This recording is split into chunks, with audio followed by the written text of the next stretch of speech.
Combination রয়েছে, মানে সব চাষের জন্য তো এটা পসিবল না।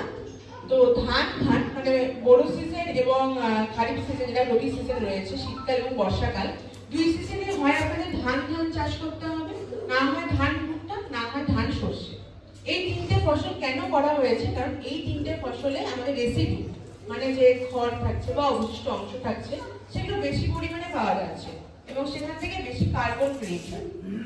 এবার প্রথমেই তো কৃষক রাজি হবে না যে ধানের পর ধান করবো বা ধানের পরে ভুট্টা বা ধানের পরে সরষে। কেন করবে কৃষকরা? এখানে কৃষকদের একটা বেনিফিট দেওয়া হবে, মানে উপহার স্বরূপ কিছু টাকা বা কিছু দেওয়া হবে। সেটা কিভাবে দেওয়া হবে? আপনারা যদি না পুড়িয়ে এইভাবে দুটো সিজনে ধান ভুট্টা, ধান সরষা চাষ করেন, তাহলে প্রত্যেক বছর আপনাদের একর প্রতি 800 থেকে 850 টাকা পাওয়া যাবে প্রত্যেক কৃষকের। ঠিক আছে?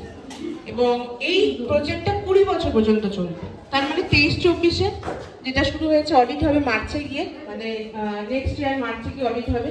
আমাদের যেসব কৃষকরা এখনো অনবোর্ডেড হয়ে আছে, অলরেডি এই প্রজেক্ট শুরু হয়ে গেছে আমাদের কোচবিহার এবং আলিপুরদুয়ারে চলছে এই প্রজেক্ট।